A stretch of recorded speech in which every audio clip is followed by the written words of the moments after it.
안녕하세요. 음악 초보자님과 박사님까지 모시며 6천년의 음악 역사를 가장 쉽고 재밌게 강의하는 닥터 정 프렌치입니다. 오늘은 제 강의를 열심히 들어주시는 여러분을 위하여 특별 강의로 원더풀 라이프 만들기를 준비했습니다. 제 비즈니스 경험이 여러분에게 조금이라도 도움이 되길 바랍니다. 제가 사는 아부다비는 세계적으로 아트 도시로 잘 알려져 있습니다. 태평양 바다 앞을 두고 북쪽으로 드라이브하면 샌프란시스코가 이어지고 남쪽으로 드라이브하면 샌디에고가 나옵니다. 마이웨이를 노래하는 프랭크 시나트라와 그 세계 부호가 워런 버핏도 오랫동안 저희 동네에 살았고, 퍼시픽 심포니 오케스트라 컨덕터 세인트 클레어, 또 미국에서 알아주는 비즈니스맨들, 많은 영화 배우들과 유명한 아티스트들이 살고 있는 아주 이쁜 마을입니다. 특히 해마다 7, 8월에 열리는 아트 공연 페전트 오브 더 마스터스는 세계적으로 아주 잘 알려져 있습니다. 제가 늘 이 일본 국도를 드라이브 할 때마다 눈에 들어오는 건물이 하나 있었습니다. 도로변에 아주 이쁜 유럽풍의 멋진 흰 건물이었죠. 저는 그곳을 지나갈 때마다 그 건물에 침 발라 놓았습니다. 페페.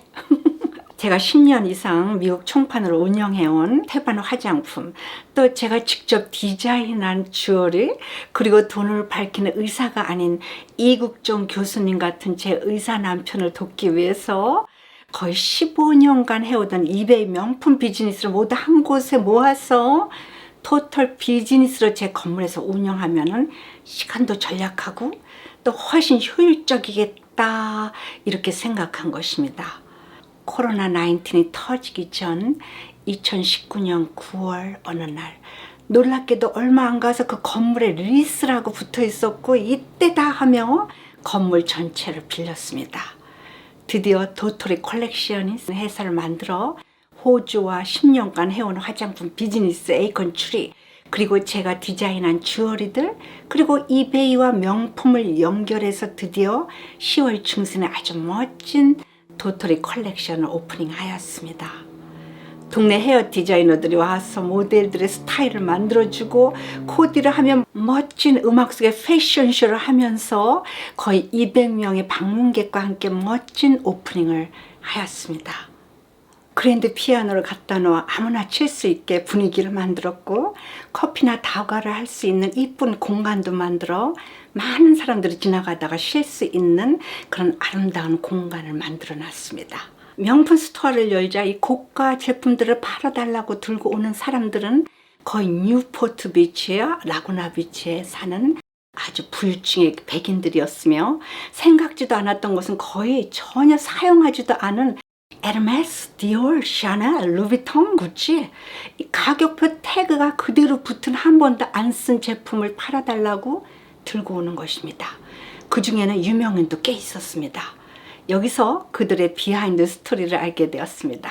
미국은 이혼하는 부부가 아주 많습니다. 그러니 재판 동안 모든 파이낸셜이 동결되면서 이 법정에서 판결이 날 때까지 부부들이 은행, 통장, 부동산, 투자, 이 모든 것에 손을 댈 수가 없는 것입니다. 그러니 그동안 개인이 사놓은 한 번도 안 써본 이 명품들을 들고 와서 캐시를 달라는 것입니다. 제가 언젠가 이베이 비즈니스에 관해서 이렇게 강의를 했기 때문에 같은 이야기는 생략하겠습니다. 아무튼 성실한 의사인 제 남편이 아무 스트레스도 없이 프랙티스하게 하고, 또 자식과 제 박사과정 등록금도 스스로 이렇게 서포트할 겸 10년 이상 해온 이 이베이 비즈니스는 명품의 노하우를 갖게 하였으며, 이 새로운 비즈니스에 아주 큰 도움이 되었습니다. 한국인과 미국인 인플루이들을 고용했고, 이베이와 제 스토어를 직접 연결시켜서 이베이를 통해 온라인으로 이렇게 구매할 수 있게 만들었으며, 또 오피스도 이쁘게 만들어 쇼핑을 그곳에서 모두 할 수 있도록 통합을 시켰습니다. 그런데 한 달이 지나자 전혀 생각지도 않은 문제들이 빠르게 저에게 찾아왔습니다. 한번 들어놓으면 누가 어버가도 모르고 푹 빠져 꿀잠 자는 제가 새벽 3시에 갑자기 벌떡 일어나 실수가 없나 모든 비즈니스를 하나씩 체크를 하지 않나, 몇십 년간 레슨을 하면서 학생들 스케줄을 한 번도 잊거나 늦어본 적이 없는 시기였던 제가 허겁지겁 레슨 시간에 달려와가지고 학생들이 기다리는 일이 잦아졌고, 드라이브를 서두르면서 자동차 스피드 티켓을 받질 않나? 게다가 걸음도 빨라지고 밥도 엄청 빠르게 먹기 시작했습니다. 맛을 음미하며 먹는 것이 아니라 일하기 위해서 먹는 것입니다. 캄캄한 밤에 집에 들어오면은 남편은 혼자 저녁을 오다 해 먹고 TV 보다 잠에 들어 있었습니다. 아침에 눈 뜨면 메시지가 가득합니다. 얼굴에 웃음도 서서히 가시기 시작했어요. 20년이 넘게 해마다 1년에 2번은 무조건 루틴에서 벗어나 남편과 여행을 했는데 모든 여행 일정을 취소해야 했습니다. 아침에 눈을 뜨면 룰루랄라 재미있게 하루를 시작하던 제 모습도 점점 사라지기 시작했어요. 아무 말 없이 제가 원하는 것을 하게 두는 남편에게 너무 고맙고 너무 미안했습니다. 제가 그동안 하고 있던 일들을 모두 통합시키면 더 쉽고 시간도 절약할 것이라 생각한 제가 틀렸다는 것을 서서히 뉘우치기 시작했습니다. 2달째 접어들었습니다. 이대로 계속 나가다가는 엄청난 스트레스로 병이 나게 생겼어요. 모든 명품들이 그냥 아무것도 아닌 물질로만 보이기 시작했습니다. 야, 배부른 소리 하지 마라 하고 말씀하실 분도 있을 테지만 정말 그동안 잘 지켜왔던 이 루틴 라이프가 완전히 깨지기 시작하면서 행복도 점점 깨지기 시작했습니다. 시간에 쫓겨 학생들 레슨을 취소하기 시작했어요. 2달이 지난 12월의 어느 날 크리스마스를 일주일 앞두고 새벽부터 비가 엄청 오기 시작했습니다. 캘리포니아는 거의 겨울에만 비가 많이 오는데 그날따라 장대비가 밤새껏 온 것입니다. 잠도 안 와 사무실에나 가자 하고선 아침 일찍 이 스토어에 들어서자 깜짝 놀랐습니다. 건물 천장 몇 군데에서 비가 줄줄줄 새기 시작하면서 명품 핸드백들과 옷들이 이미 다 젖어 있었으며 대리석 바닥은 온통 흥건했습니다. 모두 컨사이너들에게 받은 고가 제품들이라 너무나 놀래가지고 무엇부터 해야 될지 몰랐고 직원들도 출근을 아직 안 한 상태라 혼자서 그냥 마대와 바켓줄을 가지고 와서 물을 퍼나르면서 화장실 거울에 제 모습을 봤는데 갑자기 번개불이 번쩍 났습니다. 아, 이거야. 하나님이 주신 크리스마스 선물이다. 박수를 쳤습니다. 당장 나가자. 건물은 리스를 한 것이라 그냥 나오면 법적으로 이 계약 기간에 그 비싼 렌트비를 다 내야 합니다. 그런데 구실이 생긴 겁니다. 마침 제 학생 중 변호사 학생을 피아노 가르친 날이었습니다. 그래서 레슨 하러 온 학생을 붙들고 자초지종을 이야기하고 대답을 기다렸습니다. 아, 박사님 무슨 말씀입니까?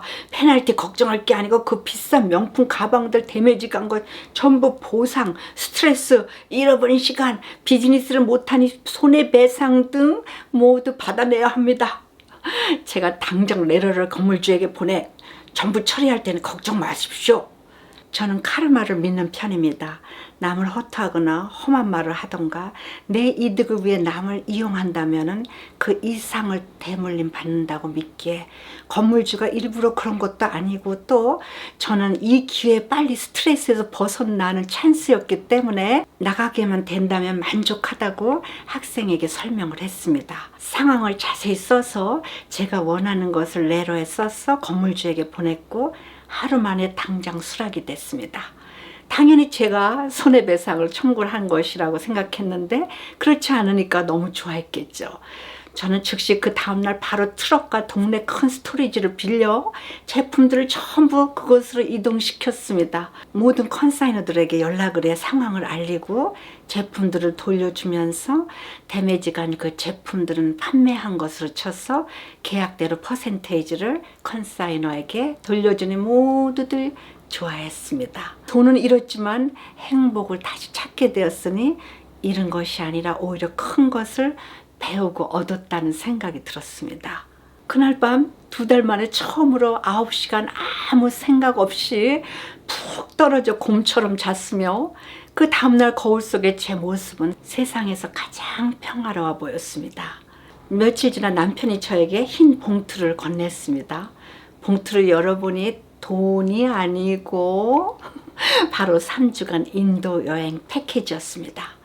많은 친구들과 이웃들, 그 디자이너들이 와서 성대하게 파리를 해주고 패션쇼까지 하며 오프닝을 거창하게 했는데 그것도 수입이 잘 들어오는데 달랑 2달 만에 문을 닫는다는 것은 결코 쉬운 일이 아니었죠. 지금도 그 사연을 아는 친구나 그때 사귄 분들은 너 정말 용감했어 라고 말해줍니다. 속으로는 such a crazy. 아니다 싶은 길은 빠르게 빠져나와야 합니다. 여러분이 하고 계시는 일이 전혀 옳지 않거나 행복하지 않거나 또 시작한 것에 후회가 되신다면 가족, 친구들의 시선, 눈치에 남의 비평이나 두려움 그리고 투자금에 얽매이지 마시고 바로 가차없이 스탑시키고 원하는 선택을 하시길 권합니다.